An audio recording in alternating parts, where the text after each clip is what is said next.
So, nagbabalik na naman ang inyong vlogger's friend kay Project. And for today's video, magkababasa ng comments, magsasagot na rin ng mga questions usually sa mga vlog. Parang ngayon ko lang ito gagawin. Kasi minsan nakakalimutan ko na magsagot ng mga questions. Kapag sunod-sunod na siya. Nagawa ko ng vlog ngayon kasi nabenga ako kanina ng doktor. Pali yung pagbigay ko ng micro scissor sa Cranny. Gagawa na lang ako ng vlog para mawala yung eme ko sa kanya. Che?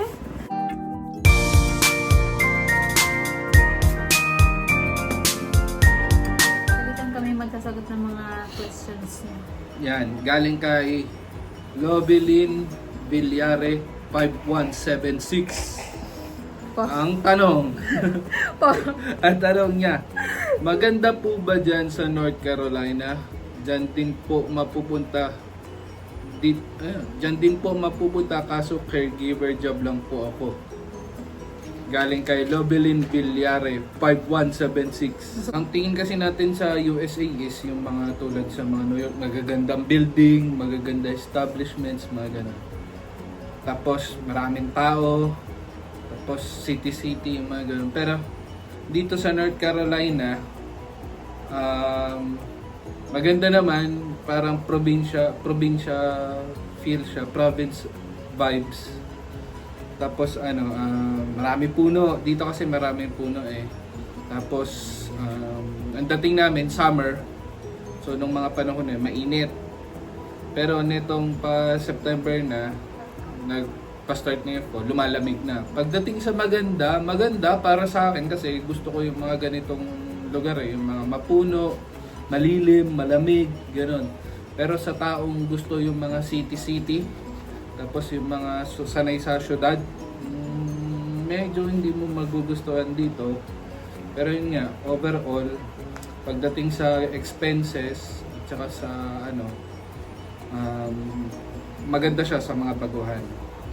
Tsaka maganda naman dito kasi kompleto naman. May mga Costco, may Walmart, malapit din naman yung pupuntahan mo. Dito kami kasi sa Durham. Marami rin namang mga dito, marami rin namang mga establishments, ganyan. Marami kang mapupuntahan.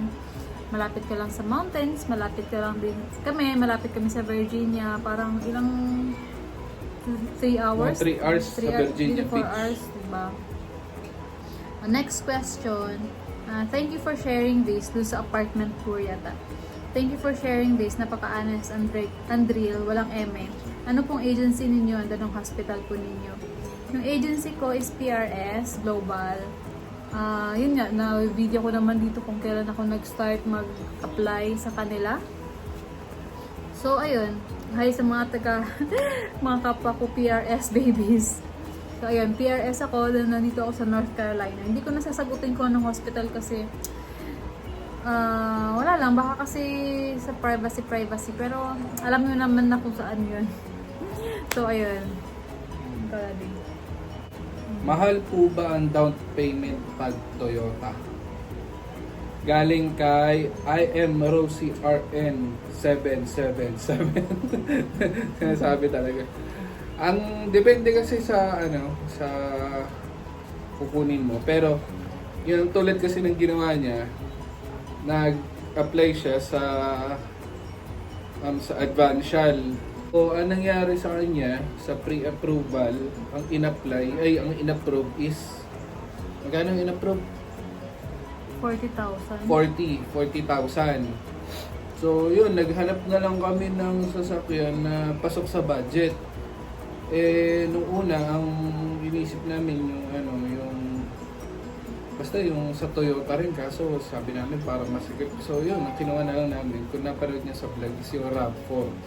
Pagdating sa tanong mo kung magkano ang down payment, walang down payment as long as pasok siya dun sa approved amount ng Advantial na kukunin mo. Tapos yun,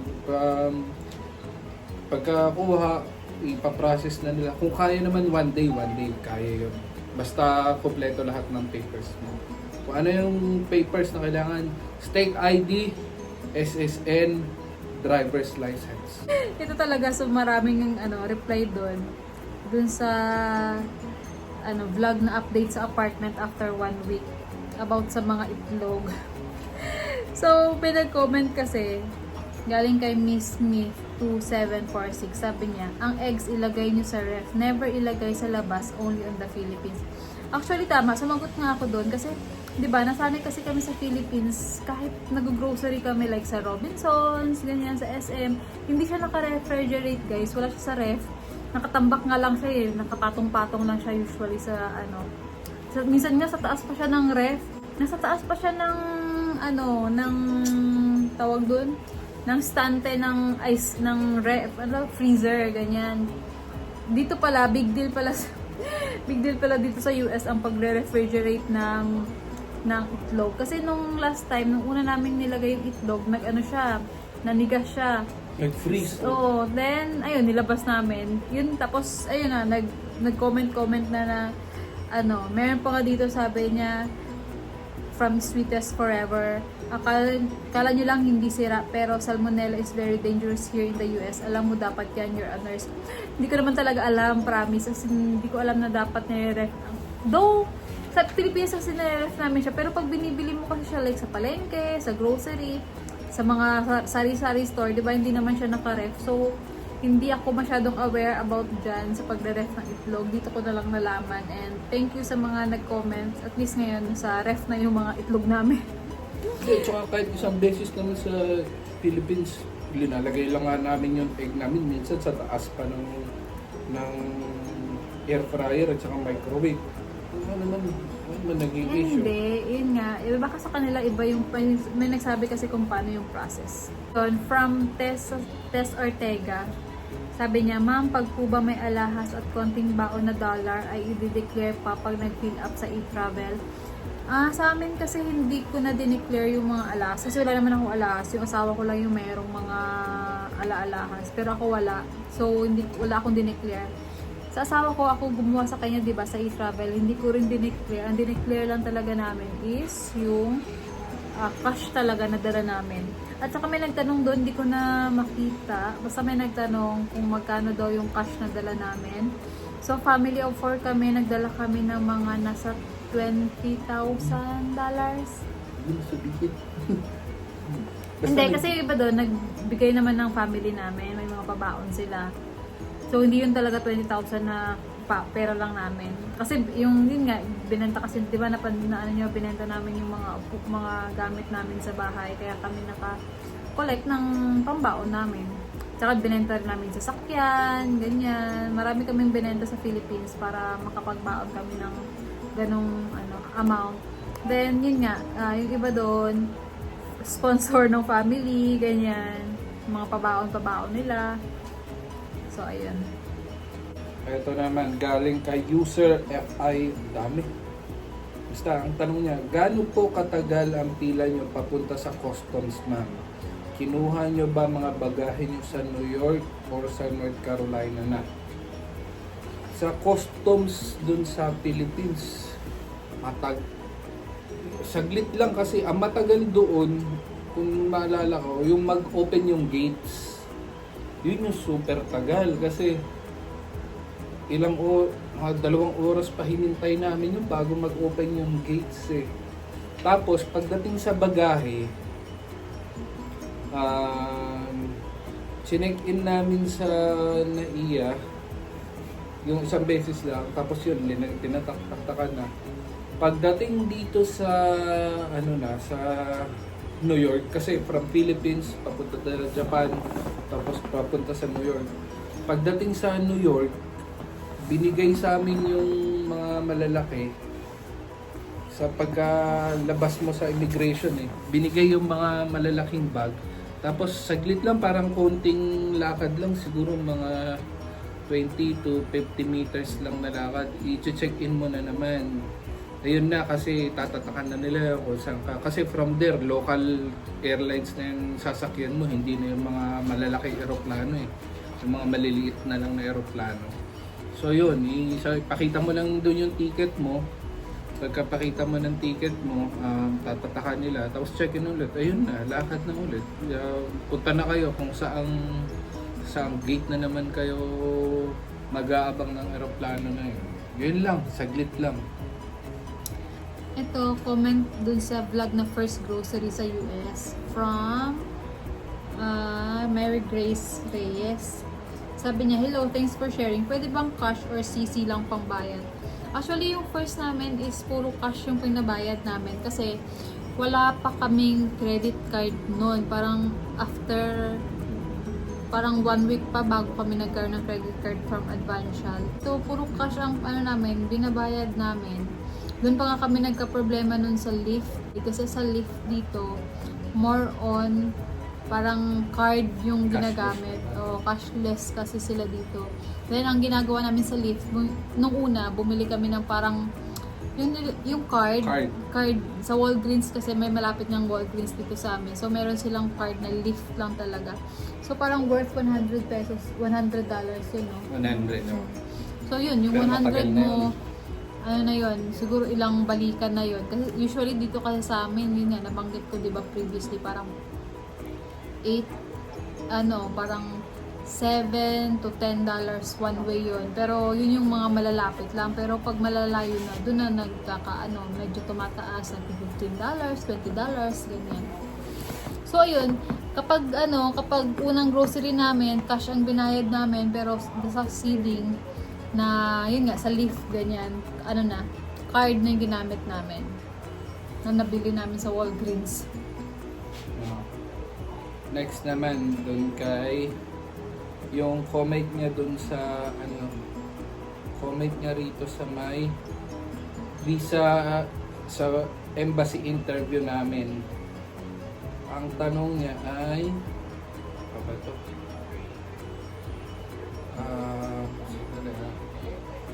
Si Gels TV 3414. Congrats po. During interview sa US Embassy, employed pa rin po ba sa PNP? Ayan, yun yung tanong. So, nung mga panahon na yon, hindi pa kami resigned, hindi pa kami nagpa-file ng resignation kasi yun nga, kabilin-bilinan rin naman ng employer at saka ng agency na hanggat wala ka pang visa is huwag ka muna mag-resign sa trabaho or huwag ka muna, mag-resign sa trabaho kasi nga wala pang assurance at hindi pa 100% na ma-approve ka. May mga lumalabas nga na nagsisisihan pa, nag-aaway, yun nga, may iba umiiyak. So yun nga, number one, huwag ka munang mag-resign dahil hindi mo pa sure kung ano isasagot mo. Baka nga naman sumablay is at least may trabaho ka pa. Kaya saka ka na lang nila pag-resign. Kunwari, nakuha mo na yung visa mo, approved na talaga, may US visa ka na. Doon na kami nag-file na resignation sa work. Second to the last question, doon sa community tour, first yard sale na vlog, sabi niya, racial discrimination, hindi po ba gaano issue sa area nyo, lalo baguhan mga bata sa school? From Jason Kaka. Hindi. Feeling ko naman hindi kasi dito sila tawag doon diverse dito, maraming Mexican, maraming itim, maraming puti, ganyan. So talaga siya, marami na ring Asian dito guys, marami na, lalo na sa pinagtatrabahuan ko, marami rin mga Chinese, ganyan, maraming ibang lahi dito, kaya parang hindi ko naman na-feel na merong racial discrimination. Pagdating sa work, hindi ko siya masabing dinidiscriminate kami. Lalo na mga Pinoy, kasi konti lang naman ang Pinoy doon. Syempre, mas maraming, diba, American. Pero hindi ko na masasabi na may racial discrimination kasi,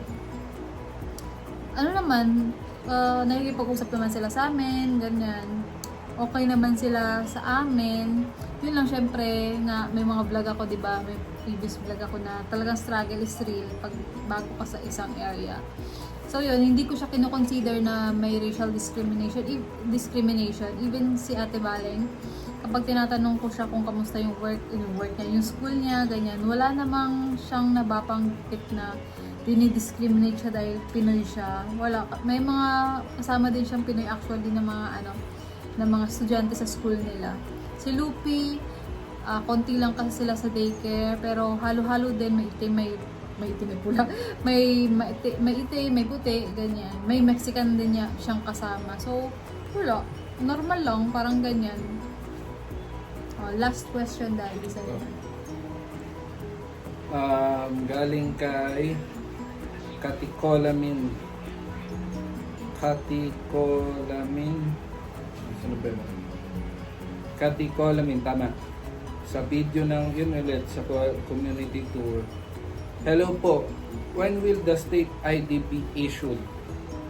Pagdating dun sa issuance ng state ID, ano mo to sarili mong initiative to Hindi to yung bigla na lang darating sa'yo, issue sa'yo. Hindi, magkukusa ka talaga, pupunta ka sa NCDMV. So, sa part namin, ang ginawa namin, hinintay namin dumating yung SSN ID namin. Kasi on that time, na yun nga, na medyo nagkakaraming na kami sa pagkuha ng sasakyan dahil July na, August, pasukan. So yun, ang ginawa namin, once na dumating na talaga yung SSN ID namin, takbo agad kami sa NCDMV na talagang naglaan kami ng isang araw, naglaan kami ng one day na talagang aasikasuhin namin yun.